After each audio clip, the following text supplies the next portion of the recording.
Hello, everyone. Welcome to another episode of Bring Back Focus, a show where we talk about focus, attention management, and how all of that impacts personal and professional growth. Today, we have with us on the show Brandon Fluharty.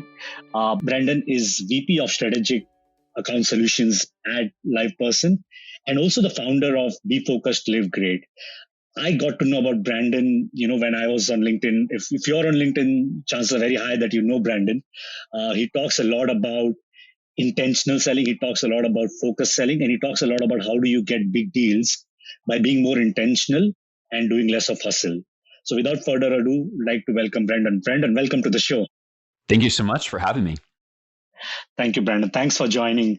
Brandon, I have a lot of questions for you. Been a huge fan of all the content that you put out, but I want to start with be focused, live great.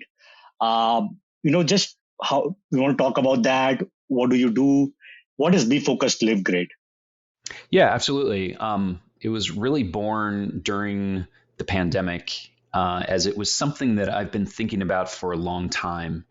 And as a strategic seller, and honestly, somebody who has really been mediocre in just about everything in my adult life that I've set my mind on. However, um, being mediocre in the sense that I don't have extraordinary skills. My skill set was always about being curious and a curious learner, and always adopting that learning mindset allowed me to be intentional with everything that I put my mind to and what I focused on. And it allowed me to have extraordinary experiences. And that goes all the way back to when I was an aspiring professional soccer player trying to win a contract in Eastern Europe, as a player who wasn't the best in high school and throughout my youth career. Good, but not great. Same thing in college. But I landed in Europe with a professional club, and had an amazing experience. And then fast forward to when I was starting out in New York City and just starting to cut my teeth in the sales space. I had to supplement my income because we know New York City is such a expensive place to live, especially as a 20-something-year-old.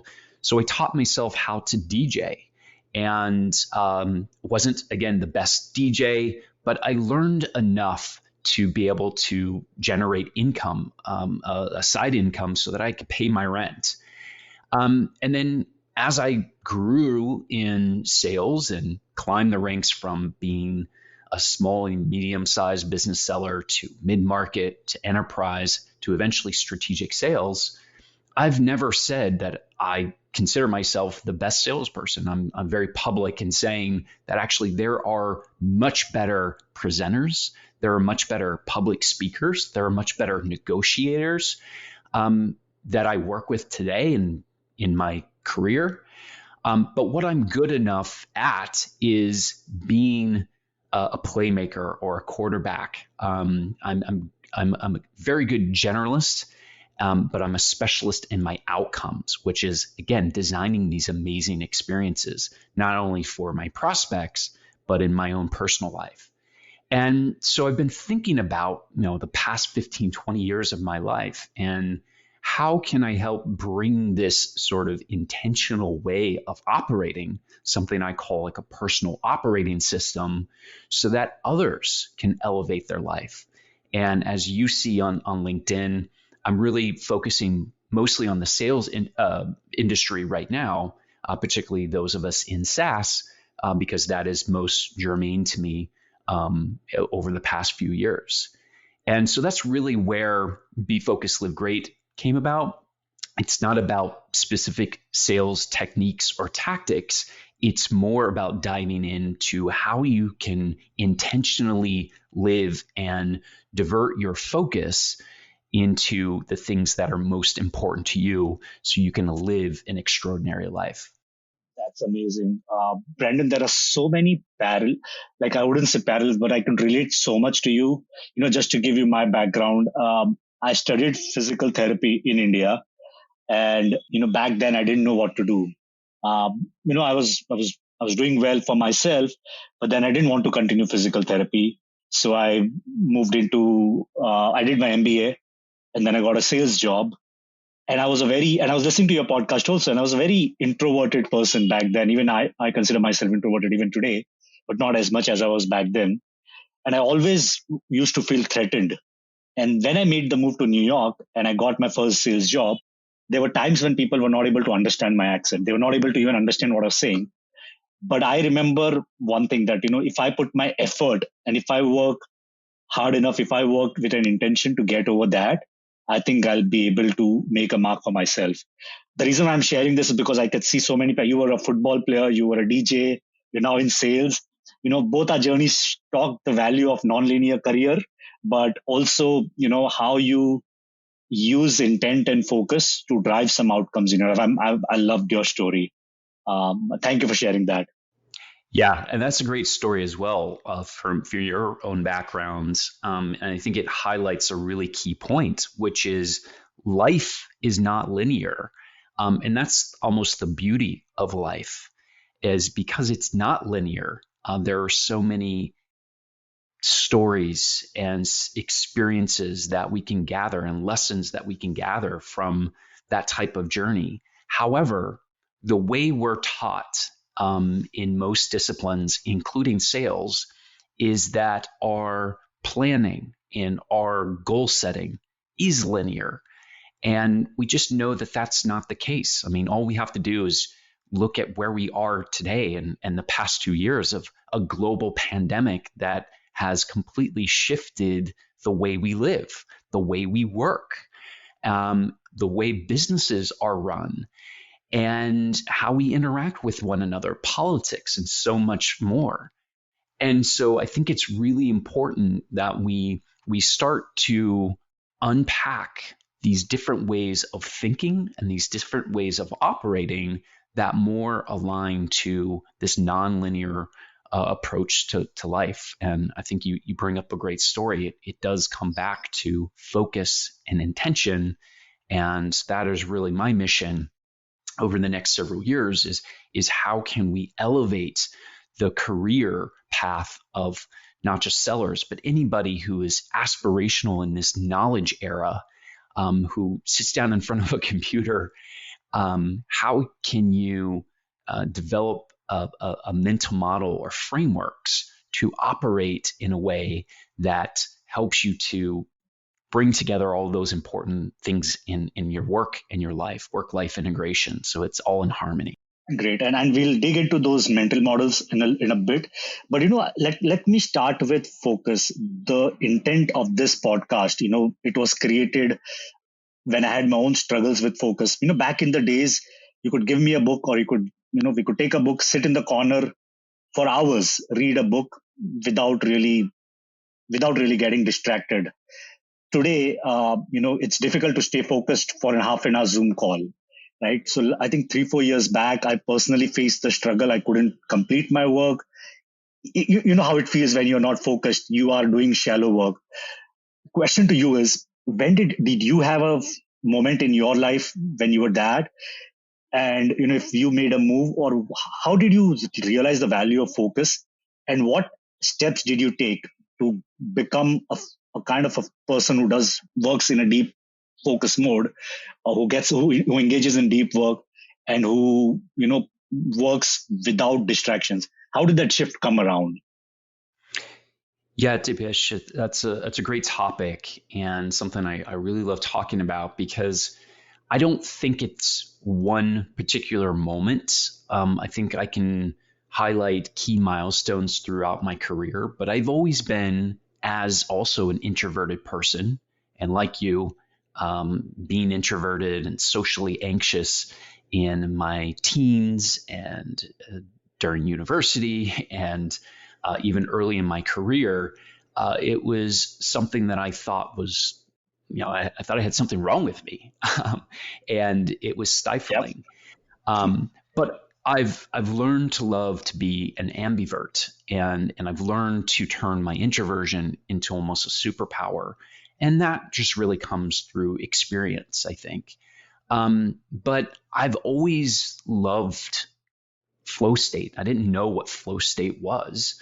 This act of being hyper focused on a singular task where you lose track of time.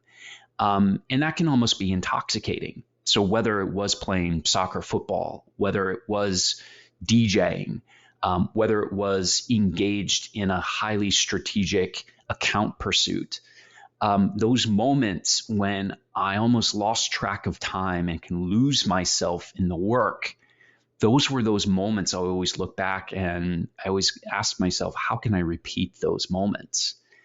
And to answer your question, as it relates to my business life and in sales over the past, let's call it 5 years, I call it PP, pre-pandemic. I was operating in a very chaotic manner. I was successful in strategic selling, closing some really large deals, transformation deals, 7-8-figure sums with the likes of Delta Airlines, United Healthcare, Chipotle, and others. But I was constantly reactive. I would just open up my laptop as the first thing I did in the morning, and I would give my time away to other people. I would constantly be multitasking with Slack open on one screen and furiously typing away to keep my coworkers moving forward on a deal, responding to prospects and customers in my email inbox while I was sort of half working on a presentation. So that, while also jumping time zones, meeting with clients, it was commonplace, as I'm sure you've experienced in your own life, to fly across the country, meet for an hour just so you could be face to face, and then hop on a plane and go back home. And you know what that does to your body and your emotions and mindset. So I really started diving deeper into focus and flow state and being intentional and managing my time. When the pandemic hit, after the initial shock and awe, I loved and I craved the consistent schedule. And so I just started diving deeper on, this is sort of the first mental framework that I developed, was managing my temper, not my temper in the traditional sense, temper as an acronym. And for me, temper stands for your time, your energy, your motivation, your priorities, and the R is your right focus. And by having a consistent schedule, I could understand, okay, what do I want to do and when do I want to do them? How can I prioritize my life so that I focus on spending my time on high value activities and do that before I give my time away to others? My energy. Do I have enough energy to complete a really fulfilling day?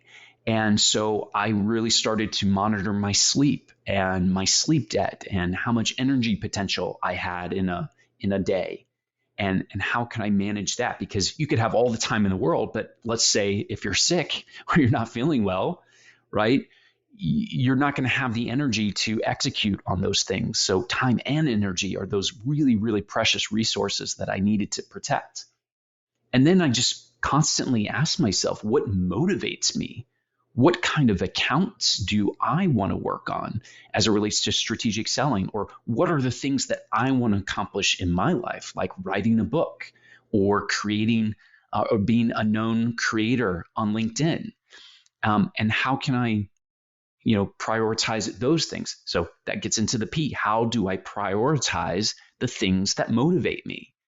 And that allowed me to develop a system where I could apply right focus and say, okay, if writing a book is important to me, well, I've got to systemize the time and do it during my high energy states so that it can get done. And it's not just something that I keep having on my to-do list that just never gets checked off.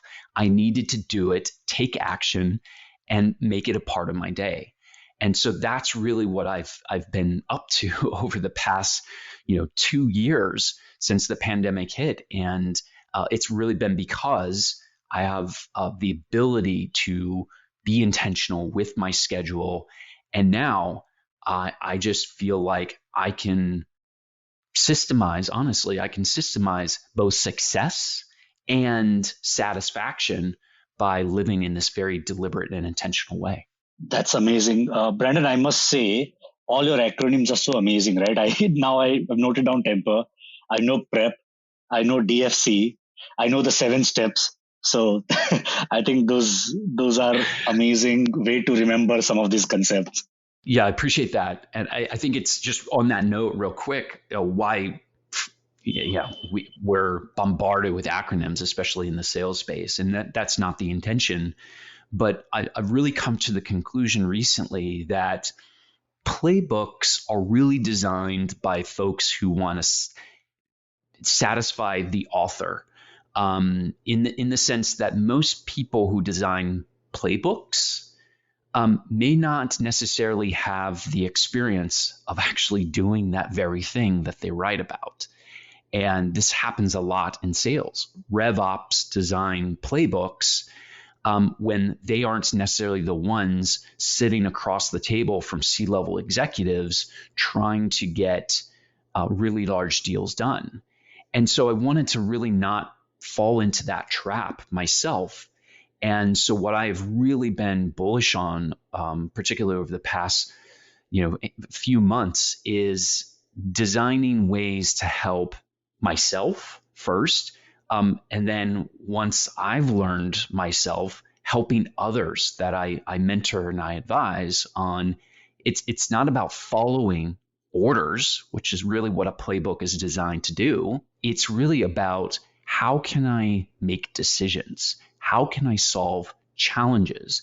And for me, that comes from developing frameworks and mental models so that you can understand, where should I be spending my time?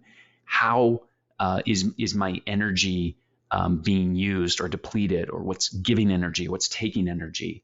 What is motivating me? How am I prioritizing the things that motivate me? And how am I applying the right focus on doing the right things the best I can all the time? That is a simple way of operating every day. And I think it's those things that are important. You mentioned some others, and I'm sure we can talk about those in a minute. Love it. So I manage a team of sales reps, right? One of the things when I talk to them, and understand their plans, I always ask them, they share their plans, and I'm like, okay, what is your plan for your mental health? What is your plan for your time management? And I kind of have started giving your example because I see your content, and I'm like, your focus and your attention management or your intent will lead to outcomes in life. You talk about 7-figure income, and the 7-figure is a parameter, right, of success, of some growth that you see when you do intentional selling. I always ask my team members to see if they can, how can they prioritize the mental health. Sales is a profession that needs that. And I'm saying that all professions, but sales has a lot of highs and lows, and I'm sure you would agree. And just attention and time management. So I think that, these acronyms, and when I say acronym, these mental models always help people to kind of prioritize some of these things over everything else that they're going about transactionally. That's right. And I do talk a lot about having achieved 7-figure annual earnings, commissions. I've been fortunate to be able to be in that 7-figure annual earners club for 3 years in a row. And it's not so much to just talk about and bragging about making over $1 million a year, but in SaaS sales, it is a key milestone. And it's hard. It's not like we have a global scoreboard that is like professional sports, the NBA. You know what a professional basketball player's stats are, because it's easy to track and you can see them publicly. So I've used sort of my W-2 as more as the hook to invite others in to learn about this intentional way of operating. And what you've discovered and what others have discovered is no, it's not about wearing a lack of sleep like a badge of honor. It's not about hustling and grinding around the clock, which honestly is the way I used to operate. And it led to burnout. It led to health issues like having a stroke, ending up in the hospital. And I kept operating that way because, again, I kept being told and taught by others that that is the way you become successful. We look up to entrepreneurs who operated that way. And I think things have shifted really over the past few years. The pandemic, working from home, the great resignation, the great reshuffling, the great sabbatical, whatever term you want to put us in right now, people are starting to wake up. No, there's more to life than just the scoreboard, particularly in sales and President's Club and earning tons of money. I want to do it in a way that's sustainable. And so by tracking, again, things that I've been doing very intentionally over the past couple of years, I've actually learned and I've actually seen the results. The proof has been in the pudding that operating the old way, yeah, I could be successful. It took me 2 years to close over 11 million in annual recurring revenue, which was a lot, which is powerful for the company, powerful for my own income and my pocket. But again, like I said, it put a strain on my relationship with my wife. It was at a cost of my health, gaining weight, depression and so forth.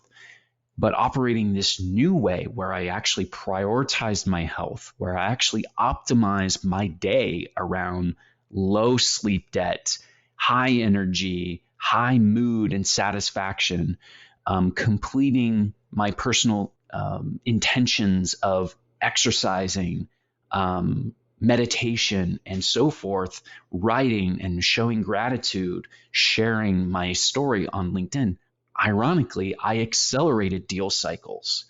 I was able to close 14.1 million in annual recurring revenue in just 10 months. Wow. And so that was really the proof point for me to say, wow, I'm really onto something here. Not only do I want to keep doubling down on this, but I also want to start sharing this with others because I know they can benefit from it. And I'm so glad, Brandon, you did that. I think sometimes it's very motivating to see something like that, right?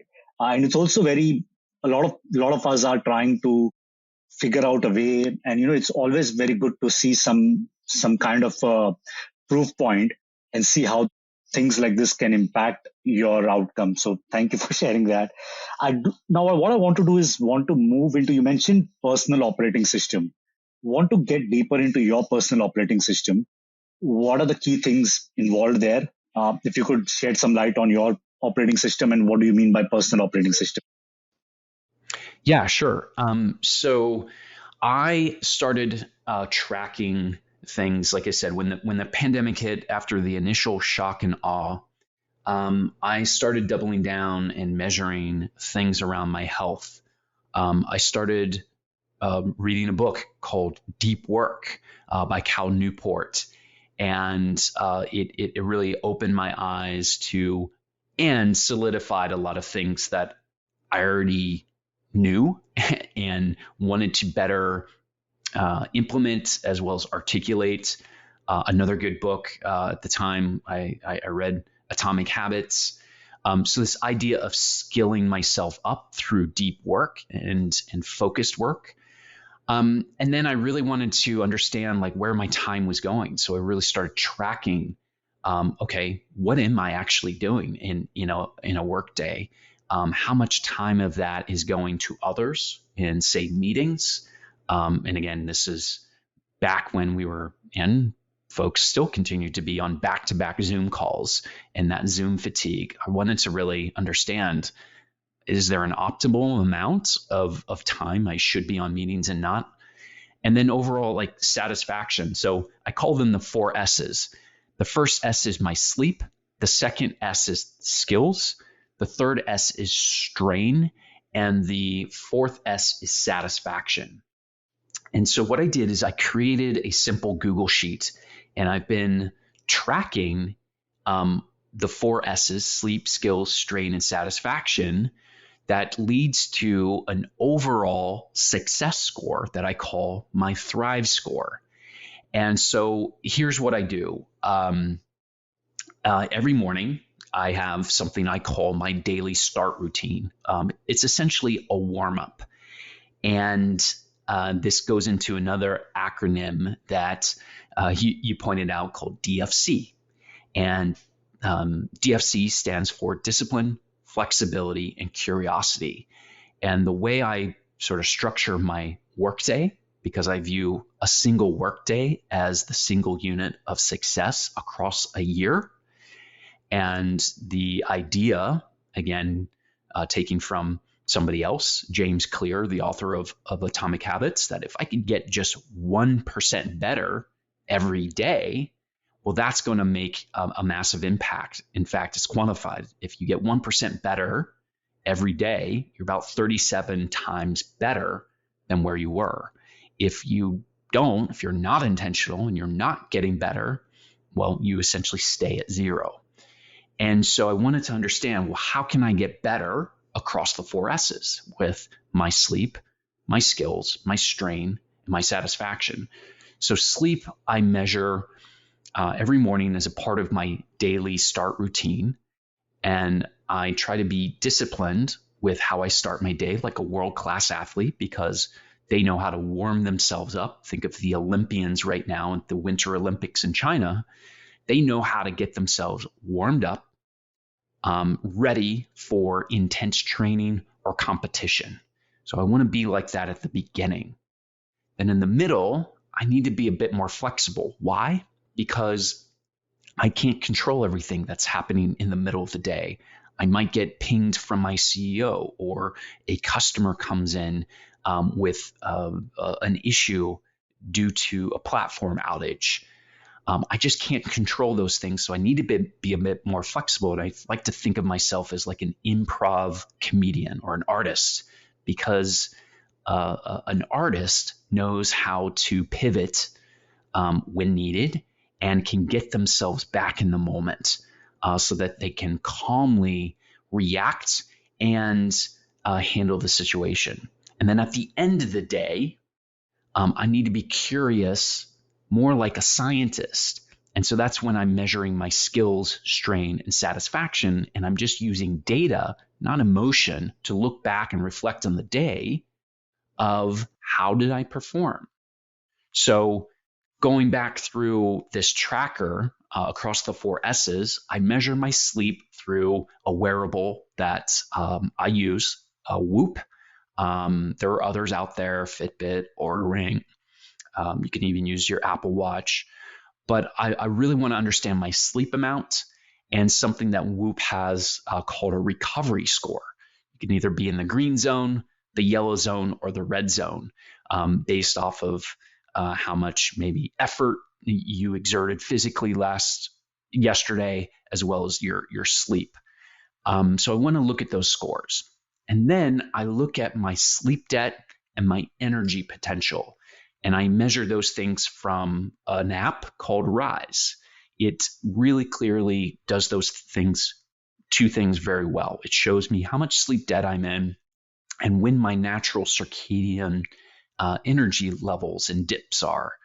And I want to align tasks to my energy state. So I want to work at during peak energy state. I want to do my high value or high revenue generating activities. And then during my dips, that's when I clean up my CRM. That's when I'm focusing on responding to emails and Slack posts. So it takes me literally less than a minute to just look at those things and put them in my tracker. And then at the end of the day, during my daily review routine, so I always end my day by doing a daily review and planning out tomorrow, I look at my skills. And that's tracked through something called my Pomodoro work. So if anybody's familiar with the Pomodoro technique, briefly, it's basically working on a solo task for 25 minutes.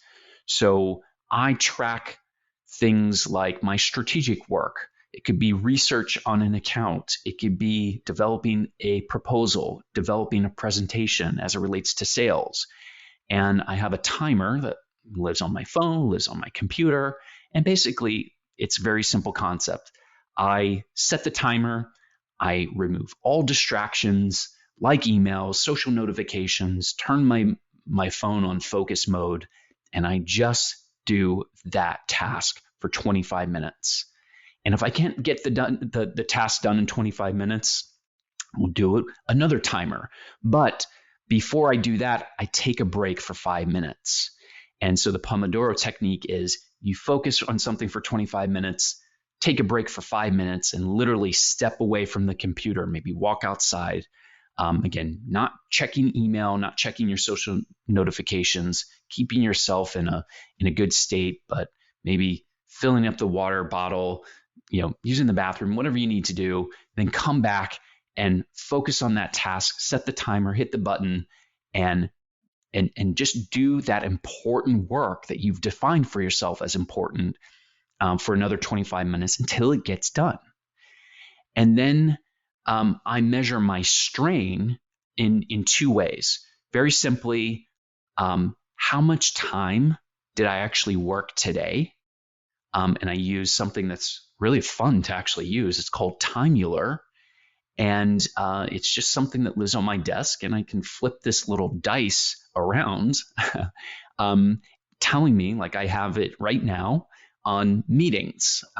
So it's tracking our time right now. So at the end of the day, I know I actually worked 8 hours, not had an 8-hour workday, but maybe I worked across 9 hours, 10 hours, but I actually did 8 hours of real work. And then the second thing I want to understand is how much of that time was in meetings, because I don't count my meetings as deep work. That is giving my time to somebody else. So I look at those two things: total time worked, total time in meetings, balanced with how much Pomodoro work under skills. Because the idea is when I'm focused on deep work, I'm doing the strategic, important work that deserves a Pomodoro timer. I know I'm leveling up my skills. And then the last S that I track is my satisfaction score. And I have 5 intentions. And each intention has 2 points. So I'm gamifying this process. Did I meditate for the day? That's my personal intention. For somebody else, it could be something else. Did I show gratitude? Did I write something that I'm grateful for in my journal? Is the second intention. The third intention, did I complete my most important task that I set out to do? The fourth one, a wellness activity, or basically training or working out. Did I complete what I said I wanted to do as it relates to exercise? And then the fifth one is, did I share something? And I think it's really important to share something to the world. So I can give myself 2 points each time I complete one of those intentions for a total score of 10. And then the very, very last thing is I just simply measure my mood. And there's a cool app, a free version of the app called Gyroscope, where you go through these cards. It's like swipe left, swipe right. Am I annoyed? Am I happy? Am I amused? And it calculates this score out of a total 100 that I input in this tracker. Literally all in, I'm spending no more than 5 minutes tracking all this stuff because it's already built into my daily start routine and my daily review routine. And it all adds up. The way I've built the tracker is it adds up a total success score. I call it my Thrive score. And then I write down something meaningful from the day. It could be a win. It could be a discovery about myself. And it could be an experience, an idea. And that score, that Thrive score, it just so happens to be a total of 128. I can look back at that now and say, I had a really high score on this day. And I can look at things like, well, how well rested was I? What was my sleep like that day? I got over 7 hours of sleep. I was in a green recovery score. My sleep debt was low. My energy potential was high. I completed my target of 8 Pomodoros. I did 8 hours of work and no more than 4 hours of meetings. I had a 10 out of 10 intention score, and my gyroscope mood was over 100. Then I can optimize my days around those, the inputs, and then the natural outputs is better relationships, better, bigger deals, faster deal cycles, and high income. So I don't have to focus about those things. I can, like President's Club and Leaderboard, those are just going to be natural outputs by optimizing around the 4 S's. Wow, there's so much gold in there, Brandon. So audience, I'm going to link all these apps, and you actually kind of answered my next question. But wanted to ask about the apps or the tools that you use. You mentioned a bunch of them like Whoop, Rise. You mentioned Gyroscope. You mentioned, I think Pomodoro is a method, but there are a lot of apps for that. Are there any apps or tools that that you use, rely on apart from these ones that you keep you on track? Yeah. So Sensama is something that I'm so grateful I discovered when I started doing all this. And I don't even know how I found them, but it's really become my headquarters for managing my workday. And it's really cool because it's built around this concept of time boxing. I'm sure you're into time boxing. A Right. lot of your audiences, if you're interested in focus, time boxing is a great way to operate. And what Sensama does really effectively well, it's the best $20 I spend a month. Honestly, it's like with that and Whoop, they're kind of my super apps that are part of my personal operating system. But Sensama brings together your email, whether it's Outlook or Gmail, your calendar, really important, and then all your projects, your to dos, like in Todoist, and it integrates with tons of other apps. But for me, I can bring everything into a single pane of glass. Not to be jargony or cliche here, but I really do have everything. And what I can do is orchestrate my day in Sensama. So I actually do a lot of this planning the night before. So as a part of my daily review routine, as I mentioned, I plan out tomorrow. I know what my most important task is going to be. I know what my calendar is, and I start then to block off my calendar. And I do a simple routine of just blocking it off based off of my energy states. And a great book on that is called When by Dan Pink. And it's based on this concept of aligning to our natural chronotype or circadian rhythm. And you should be doing when you do things are just important as what you do. And so I just block 3 big chunks of peak energy states, your trough, or I like to call it my dip, that naturally occurs. For me, it's usually early afternoon after lunch. I have that energy lull, and then rebounds, usually late afternoon, early evening, when I want to get back into some of the strategic work. And so I can see that very visually in Sensama. And then I just pull over what I want to accomplish, all my meetings, and I can just see it there. I'm like an orchestrator of my day. And Sensamas just allow me to be more intentional, be more thoughtful, be more calm. It's like Zen-like working through these tasks. And it just helps me to focus on, okay, this is 11:30. This is the task that I should be concentrating on. And it's like a game. I'm playing literally the game of life. It's like playing a video game. And it's just been this beautiful thing that's helped me to stay on track, be hyper focused, and accomplish these really important things in life. And then again, the natural outputs are no chaos, not being reactive. And by doing that, I ironically can get more done by focusing on less and removing all those distractions. And again, the the proof is in the pudding. I've literally earned a lot more, and I've been able to grow a side business and build up my content following and on social media. And now I'm in a position to retire from the corporate world at age 42 or 43, which I plan to do over the next year. And then that allows me to step into a new role. And maybe it will be something new that I'll be talking about in a few years of how to be a successful content creator and build multiple lines of passive income. I hope to be able to talk about that in my next chapter, or being an author of a best-selling book. I really do look at life that way, through an abundance mindset. And it all comes down to my daily habits and rituals, and where I spend and how I manage my temper, my time, energy, motivation, priorities, and right focus. And Sansama has been a great, valuable tool in that process. That's amazing. It sounds really good.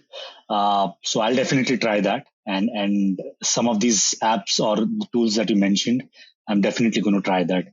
Thank you so much for sharing those. One question that, everybody who's tried apps or tried these have struggled at some point in time. What are some of the challenges? And what happens is a lot of people, they struggle and then they give up. But we know that struggle is a part of moving forward. What are some of the challenges that you faced? How have you overcome? When I'm sure that when you were building these routines, they didn't happen overnight. You've gone through a Yes. journey. What are some of those challenges and struggles that you overcome, and audience can also overcome then while forming those habits? Yeah, it's recognizing just that. It's a journey, and it's something that's got to be personalized to you. So I talk about the tools that I use, but I hope that any folks trying this out who are listening to this start to discover their own apps, their own tools, their own books that really help them, because we're all on a different spectrum of life, and we can even be trying to accomplish the same things, like making 7 figures in SaaS sales. But back to what I was saying earlier, don't follow somebody else's playbook, create your own playbook. And the best way to do that is develop your own personal operating system. So I talk about it in my ebook, 7 Steps to 7 Figures. Here are the 7 steps that I went through.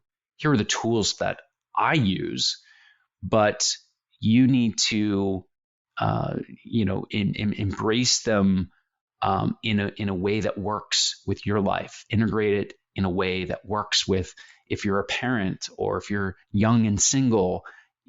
Those are 2 fundamentally different lives. You can take the mental models and the frameworks that I talk about to guide, but the beautiful thing about this journey is taking it, a very personal one, and being curious to try new things. So that's the number one tip is again, don't follow, learn and adapt and create your own. That's where you will be hyper successful and really satisfied in what you do and how you implement these things. So these tools have been helpful for me, and I hope they're helpful to others, but they're not gospel. They don't have to be the only way. And what's been awesome is when I share this tracker that I call Thrive Space, I've actually had people show me how they've adapted it and use different types of metrics that are important to them, like their nutrition. I love that. And that's exactly the way this tracker and my personal operating system is meant to be. Personal. Don't forget the personal part. And so I think that's really important. You need to personalize it for you, understanding your own life, what's important to you, and shape and use the right tools that make the most sense for you. That's amazing. And I so agree with that, right? A lot of times we read this content, we read books, and then, it doesn't work. Command C, command V doesn't work. I think you need to learn the core principles, need to understand what worked in that realm and see how it adapts to our body type, our routine, our lives, basically. So yeah, I think that's very, very relevant. I'll come to two, three fun questions now. We're coming up on time, but these questions I think are very interesting.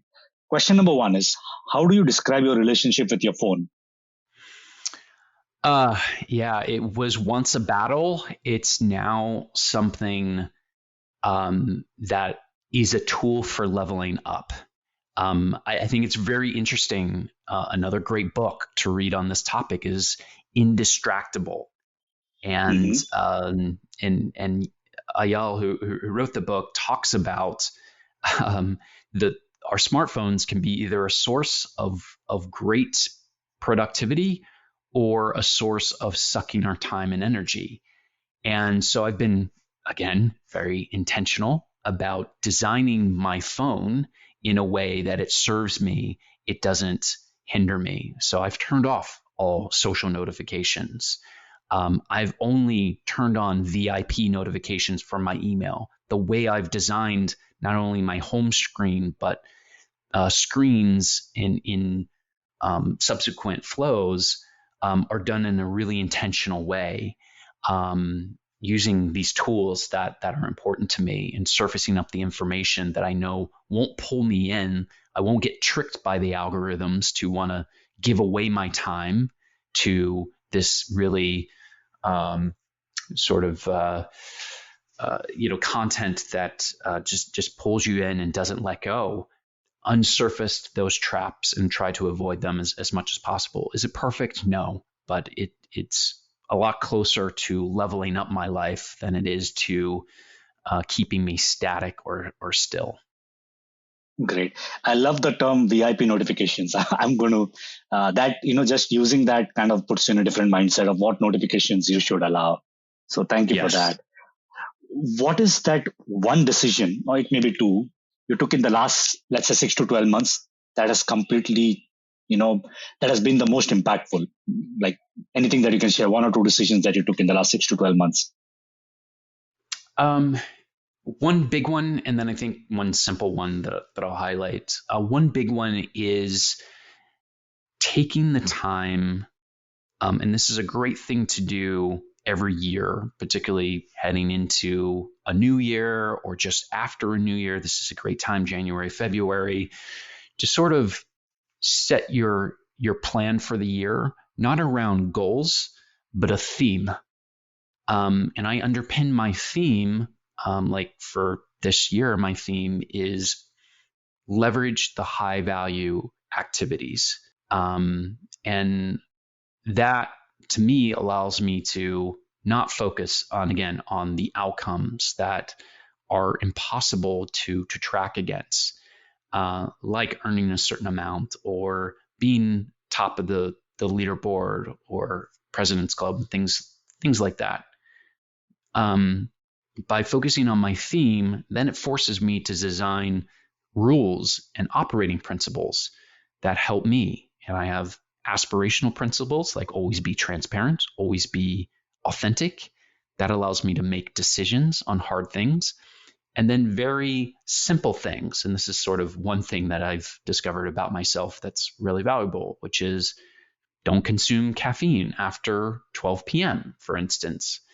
Um, Before, I used to always have, a quad shot latte in the afternoon when my energy was dipping. And then I've just dove deeper on the subject. I learned that caffeine stays in your body for 10 hours. And so I have these rules like that one that I live by every day. And so when my energy is dipping, before the default mechanism would have been, oh, let's go to Starbucks and grab a quad shot latte. Um, and then that would have wreaked havoc on my body and I would have been irritable. And that's going to play out in how I interact with my wife in the evening. And it's going to wreck my sleep at night.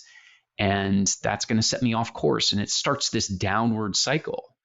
But by being intentional and having these rules that guard my life, I actually harness more creativity, more of the humanistic side of business and selling, because I optimize around the things that are important to me and my health. And that just naturally allows me to be better. A better human leads to being a better seller. And so those are two like one big thing, operating by a core theme and then developing the rules and operating principles that allow me to sustain that theme will lead to naturally better outcomes and achieving not only your goals, but achieving things that you didn't even think were possible. And then the second thing is just, reducing caffeine in the afternoons has been a huge savior for me and my sleep.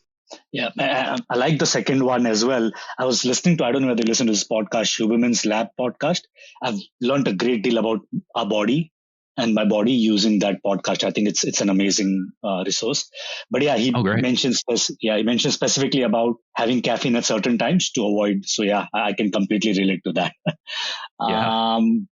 So no, this is great, Brandon. I think some amazing insights, some amazing strategies. I know we're coming up on time. Is there any question that you would want me to ask that I'm not asked? Anything that I've not covered that you would want to talk about as we go? Yeah, I'm just curious from your perspective. I always love to learn, from everybody I talk to. I guess from your perspective, what was exciting for you to want to even have this conversation? Couple of things, right? Focus. I saw your content. I spoke to Melissa Gaglion, I think from LivePerson. I listened to her on one of the podcasts, and I spoke to her. She didn't mention your name, but I've been seeing your content. I think the emphasis that you place on focus. I love the hook that you get in that 7-figure. By the way, I think it's not bragging. I think it's relating focus to or relating your way of life to outcomes, because otherwise it becomes preaching talks, right? But when you're able to put outcomes, I love that. So definitely continue that. I think that's amazing. But I think the system that you mentioned a couple of things, systematizing results and generalist to get specialist outcomes. I could see that in your content. And I wanted to really get your thoughts on, what is the system behind creating those outcomes? Because a lot of times we see the outcomes. We don't see the effort that's put behind those outcomes. So I think that was the reason why I reached out to you. And also we both focus on focus. I just think that, we've really lost a capacity to focus. And there's another book, you mentioned a couple of books. There's another book called, I think, Shallows, What Internet Has Done to Our Brain. Mm-hmm. And that book, along with Deep Work, was a turning point for me. Like I read Deep Work, amazing. And then I read Shallows. Shallows was more like a gloomy book. It made me feel very sad inside because I could see that in my life. I could see that. So I think those two things turned around for me. And I saw what you were talking about really, really resonated with me. As I said, I can relate to you at such levels. I look up to you, but those were the things why I reached out to you. Wow. I really appreciate that, Dipesh. I'm grateful for that insight. So thank you for sharing. Thank you so much. And, where can people find you? You have Be Focused, Live Great. You have LinkedIn. If you want to talk about where can people get in touch with you?